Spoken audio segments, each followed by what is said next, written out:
Chapter 7 है antibiotic stewardship. ठीक है, इन्फेक्शन कंट्रोल का 7th चैप्टर है, पूरा का पूरा चैप्टर इसी वीडियो में कंप्लीट करेंगे। ठीक है, सबसे पहले देख लेते हैं एंटीबायोटिक्स क्या होती हैं। ऑब्टेन्ड फ्रॉम लिविंग ऑर्गेनिजम्स, जो लिविंग ऑर्गेनिजम्स हैं इनसे ऑब्टेन की जाती हैं। Work by killing the bacteria, micro organisms जो होते हैं उनको किल करने का वर्क करती हैं, बैक्टीरिया को किल करने का वर्क करती हैं। ठीक है, अब देख लेते हैं एंटीबायोटिक स्टेवार्डशिप क्या होती है। एंटीबायोटिक स्टेवार्डशिप इंपॉर्टेंट टॉपिक है। इज एन एजुकेशन प्रोग्राम, एक एजुकेशन प्रोग्राम है to improve the way how antibiotics are prescribed by physician and used by patients. जो पेशेंट्स हैं उनके थ्रू जो एंटीबायोटिक्स यूज होती हैं, और फिजिशियंस के थ्रू जो एंटीबायोटिक्स प्रेस्क्राइब की जाती हैं उसको उस वे को इम्प्रूव करने के लिए एक एजुकेशन प्रोग्राम है। ठीक है, क्या है वो? Antibiotic stewardship. ठीक है, अब देख लेते हैं importance of antibiotic stewardship programme. ठीक है, importance of antibiotic stewardship programme ASP।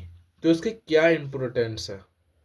देखिए, inappropriate use of antibiotics can lead problems. अगर जो एंटीबायोटिक्स हैं उनका इनएप्रोप्रिएट यूज होगा, मतलब उनको ठीक तरीके से प्रेस्क्राइब ना किया जाए, पेशेंट के थ्रू वो ठीक तरीके से यूज ना की जाए, तो क्या हो सकती है? बहुत सारी प्रॉब्लम हो सकती हैं। ठीक है, अब देख लेते हैं इसका इंपॉर्टेंस क्या है ASP का, एंटीबायोटिक स्टेवार्डशिप प्रोग्राम का। ठीक है, ये क्या करता है? Improve economy of health care system. जो हेल्थ केयर सिस्टम है इसकी इकोनॉमी को इम्प्रूव करता है। कैसे करता है? जो अननेसेसरी एंटीबायोटिक यूज है उसको रिड्यूस करता है। ठीक है, जो लेंथ है हॉस्पिटल स्टेज की उसको रिड्यूस करता है। ठीक है, जो एक्सपेंसिव ट्रीटमेंट है और जो हॉस्पिटल में रुकने के टाइम है उसको क्या करता है? रिड्यूस कर देता है, कम कर देता है। कौन? Antibiotic stewardship programme. ठीक है, reduces the adverse effect of antibiotics. जो एंटीबायोटिक्स होते हैं उनके कुछ एडवर्स इफेक्ट्स हो सकते हैं, तो ये एजुकेशनल प्रोग्राम है और ये क्या करता है? एंटीबायोटिक्स के एडवर्स इफेक्ट्स को भी रिड्यूस करता है। Reduces developments of MDROs। जो मल्टी ड्रग रेजिस्टेंट ऑर्गेनिजम्स होते हैं उनको क्या करता है? उनके डेवलपमेंट को रिड्यूस करता है। ठीक है, अब देख लेते हैं एंटी माइक्रोबियल रेजिस्टेंस क्या होता है, यानी कि AMR, एंटी माइक्रोबियल रेजिस्टेंस। ये एक इंपॉर्टेंट टॉपिक है, देख लेते हैं क्या होता है। The ability of bacteria, viruses, fungi, microbes, यानी जो माइक्रोब्स होते हैं उनकी एबिलिटी रजिस्ट करने की। The effects of medications that once could successfully treat them, यानी कि जिन मेडिकेशंस के थ्रू माइक्रोब्स को ट्रीट किया जा सकता है उनके उनसे उनके खिलाफ, यानी कि उनसे लड़ाई करने की जो उनकी एबिलिटी है, उनसे रजिस्ट करने की जो उनकी एबिलिटी है माइक्रोब्स की, उसको बोलते हैं एंटी माइक्रोबियल रेजिस्टेंस। ठीक है, overuse and misuse of antibiotics और incomplete courses of antibiotics are and poor infection control practices can arise the antimicrobial resistance.